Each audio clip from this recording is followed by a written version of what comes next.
Okay, let's go.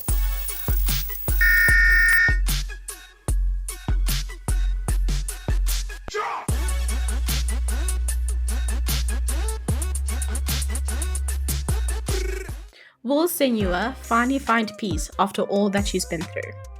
I dove into this Nordic dark fantasy world excited to meet its hardened warrior princess heroine, and what I found over the next few hours was both breathtaking and frustrating. If you're a fan of the series, drop your favorite Senua moment in the comments below, and if you like completely authentic game reviews, hit subscribe and ring the notification bell so you don't miss out on the next one. Hellblade 2 is an action-adventure game developed by Ninja Theory, now under Xbox Game Studios, and is set in Iceland in the 9th century.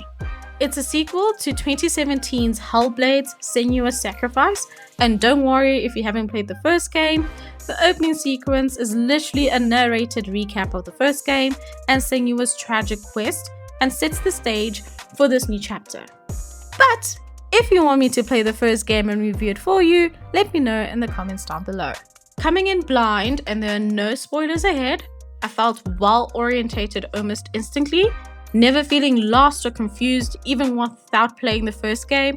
The world building is very strong and Ninja Theory did a very good job at balancing storytelling with action. If you haven't already, give this video a thumbs up so I and the algorithm know that you enjoy these and we can push them out more. Hellblade 2 is a technical masterpiece. From the moment you load up the game, the graphics grab you.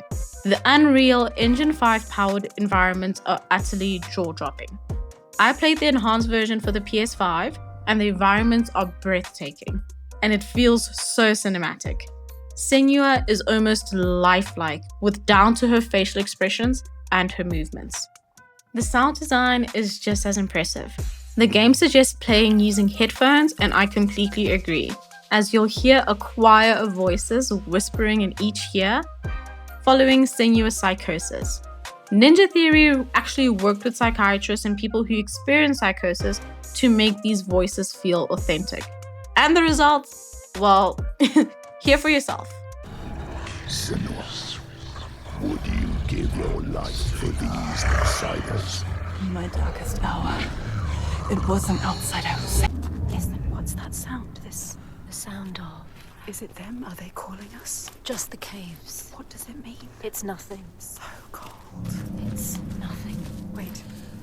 The wave is singing to you. It's guiding you. The Listen. walls are singing to you.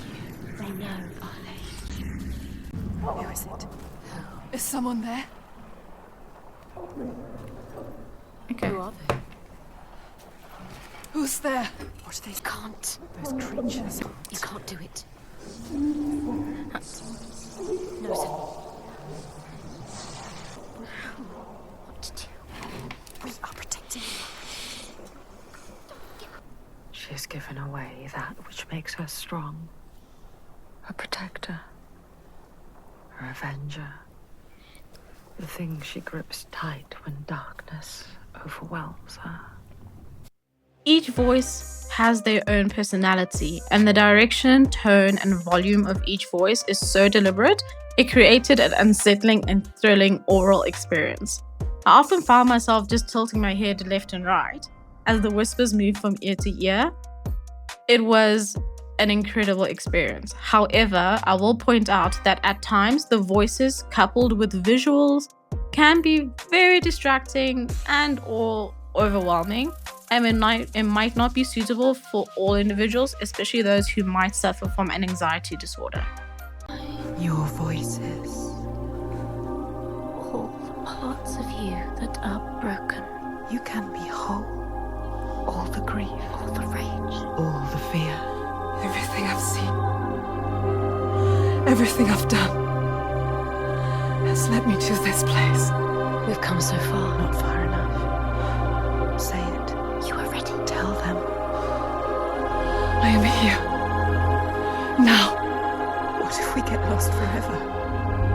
What will happen to them? What will happen to you?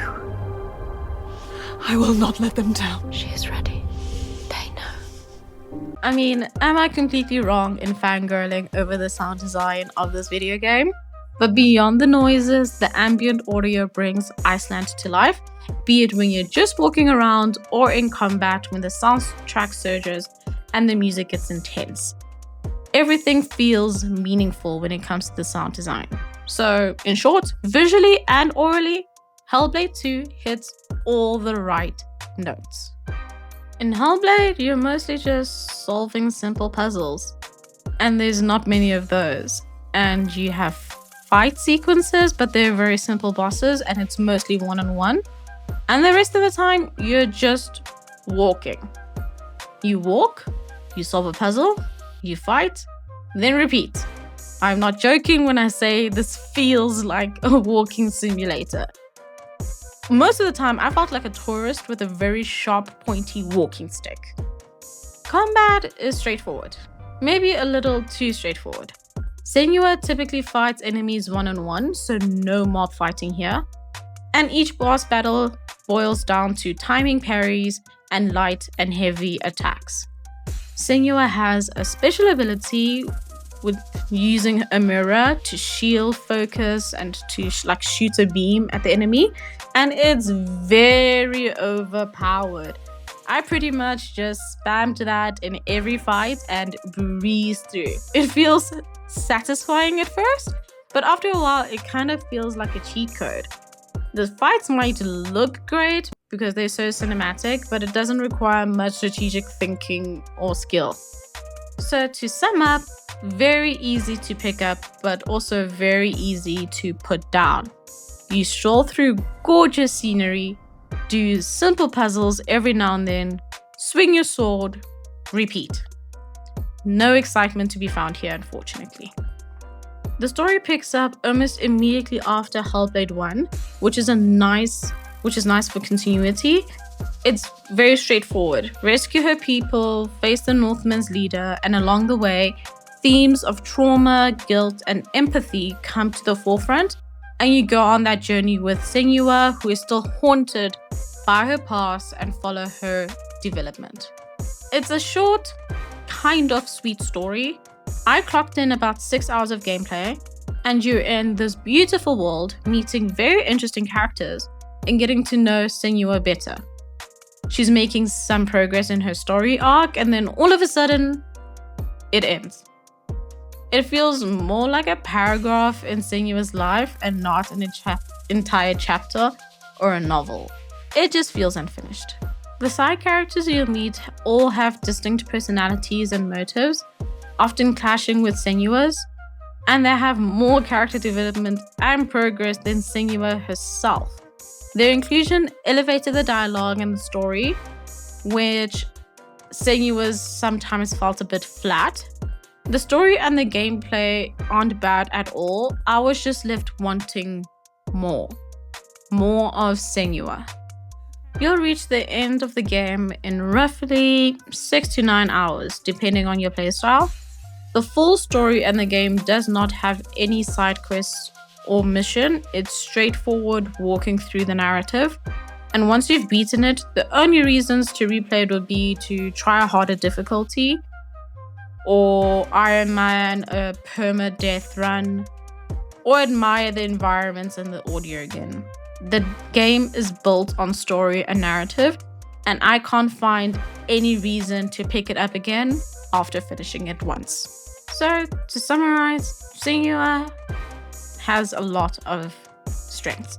Stunning presentation, immersive audio, and strong performances from the actors. The motion capture really sells every single scene. However, it does leave a little to be desired. It's very brief, so the story does feel shallow. Repetitive and sparse gameplay, especially when it comes to the combat, and there's very low replay value. So for me, Hellblade 2 is a mixed bag. On one end, it's a masterclass on audio-visual immersion, and on the other end, I felt the core game experience was a little thin. I was transported into this world and I genuinely wanted to spend hours on end exploring it, but the stripped down combat and the quick ending left me feeling a bit unsatisfied. Hellblade 2 is a short and fantastic once-off adventure, and if you like spectacle and story, then go ahead and purchase the game. If not, maybe wait for a sale or just watch gameplay on YouTube, because the adventure is over sooner than you think it would be. Thanks so much for watching this review, and if this review helped you, hit the like and subscribe button so I know to keep pushing this kind of content out. Share your thoughts and recommendations of what I should play and review next. And until next time, stay exploring and keep gaming.